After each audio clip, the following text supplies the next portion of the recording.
Hi, ako si Steven. Laging busy sa araw-araw. Gigising ng umaga para magtrabaho at tulog naman hanggang alas 9 ng gabi. Nga pala sa mga hindi nakakaalam kung anong trabaho ko sa online or social media. Sa hindi naman nakafollow, paki-follow na lang. Malaking tulong na yan, lalo baguhan pa lang ako dito sa social media. Sa personal profile ko pala ang ginagawa ko, nag-edit ako ng family picture nyo. Lalo na kung nag-iwalay ang inyong pamilya at wala kayong family picture, ako nang bahala dyan. Gagawin natin yan. Kahit magkahiwalay ay pwede natin pagsamahin sa isang frame lang o sa isang layout lang. At hindi lang yan, dami pa tayong gagawin na pwede natin makatulong sa inyo. Para naman sa ganon, kompleto naman ang pamilya nyo. Gumagawa din ako ng kanta. Depende sa kung ano yung request nyo ay gagawin natin kanta yan. Mapa-business man yan or love song or occasion ay pwede natin gagawin ng kanta. At dito naman sa ating page, nagbebenta din tayo ng second hand and brand new na sasakyan. Dito lang sa Roswell Auto Marketing. Ang ating page ay Car for Sale, Haro, Iloilo. Malaking suporta na po ito kaya kailangan ko i-follow nyo lalo na sa aking ginagawang araw-araw. Baka merong kayong kakilala or gusto magkaroon ng sariling sasakyan, PM nyo lang ako at i-guide ko kayo kung magkano ang presyuhan dyan. Iba't mga sasakyan na pwede nyong pagpipilian dito sa ating pwesto. Ngayong araw nga pala ito, pupunta nga pala kami sa Centre of Agri Skills sa Santa Barbara para sa aming assessment. Habang iniintay namin ang aming service, naisipan ko ang chat ni Ma'am Dolorosa na dito ko daw kunin ang payment sa pwesto niya kasi iisang lugar lang kami dito sa Bacan, Tubungan. Nagpa-edit kasi si Ma'am Dolorosa sa kanyang family picture.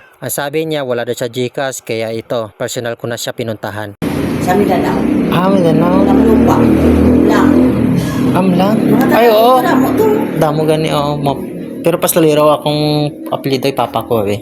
Pastolero papa ko. Tapos middle name ko T. Tanag yun. Di pa rin dikit ka. So, tita na lang tawag sa imo. Okay. Nice to meet you, tita.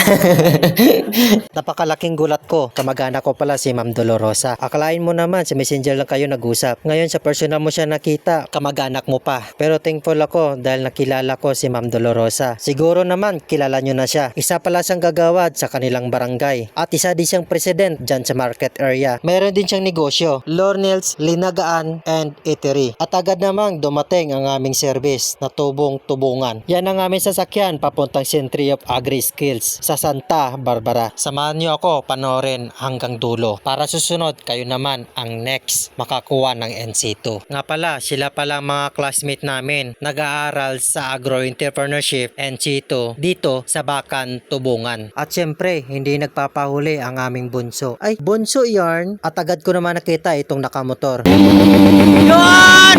Boom, padol! Boom, idol! Yan! Go, go! Natutuwa naman ako dahil meron naman tayong nauto.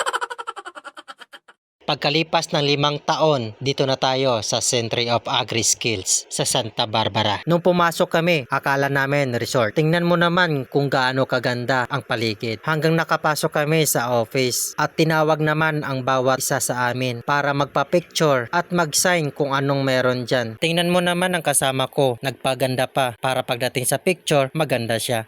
Maganda. At ayun na nga, tinawag na nga pangalan niya. Nagpa-picture na siya para sabihin na maganda. Maganda yarn. Pero wag ka. Isa lang man siyang may-ari ng gasolinahan dito sa Tubungan. At 100 square meter hectare ang lupain nito. At magbabalak pa magpatayo ng coffee shop. Aba, iba yarn. At sumunod naman ang kalbong ito para magpa-picture. Pagkatapos kong nagpa-picture, umupo ako at nagperma. At agad naman akong umalis na walang nangyari sa amin dalawa ni ma'am. Ay, may nangyari. Tuwang-tuwa naman ang demonyo. Konting lakad lang at dito na ako sa interview training. Ito yung nakakatakot na pangyayari. At baka ma-violation ang Facebook ko dahil ang bawal nga ang bata. At ayan na nga, binigyan na kami ng admission slip para mag-start maya-maya ang aming assessment. Habang matagal pa naman, meron akong nakita dito ay tinatawag na bugnay. Merong maasim at meron ding matamis kaya ating sinubukan, tikman kung masarap. Dahil nga mali ang nakuha ko, hindi ko na ma-drawing ang mukha ko dahil sa sobrang asim. Merong sumigaw sa aming classmate na meron dang merienda kaya agad naman akong tumakbo at baka maubusan ako. Salamat pala sa nagdala ng merienda, Sir Homer at sa kanyang partner. Masarap pala pag libre.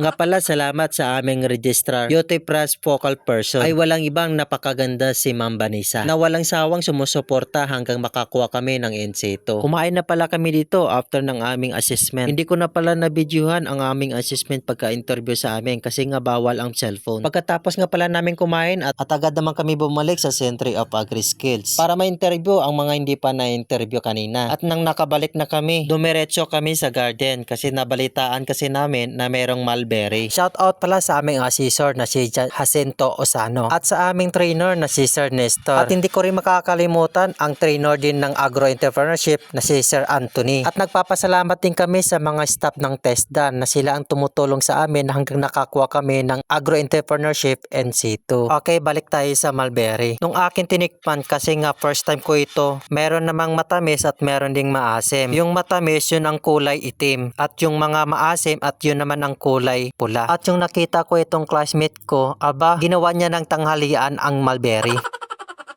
At nung sinita ko, para siya nakakita ng multo. Kaya napag-isipan ko, what if kuha na lang ako ng sanga ng mulberry. Para sa ganon, itatanim ko sa bahay. At para pag lumaki na siya at may bunga na, ibebenta na lang. O diba? Hiningi mo na nga, bininta mo pa. Sa oras na ito, nagde-distribute na si ma'am ng resulta kung nakapasa ba o hindi. Kaya lahat kami nagpa-picture na. Smile.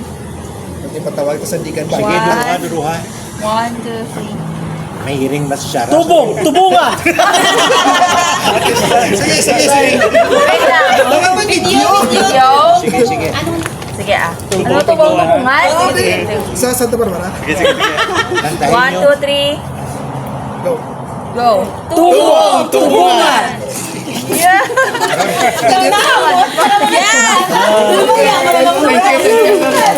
The best kid is TV Wonder. At agad naman namin binalik yung resulta para sa ganon doon na nila i-process ang NC2. Ngayon ko lang nalaman na meron pala silang alaga na tarsier dito. At ayun na nga ay natapos na din yung aming assessment at lahat kami nakapasado. Ibig sabihin, congratulations sa aming lahat. Nakakuha ng NC2. Congrats Bunso! Congrats guys. Ano masasabi mo? Competent. Yes, exactly. Ano sunod sa Monday?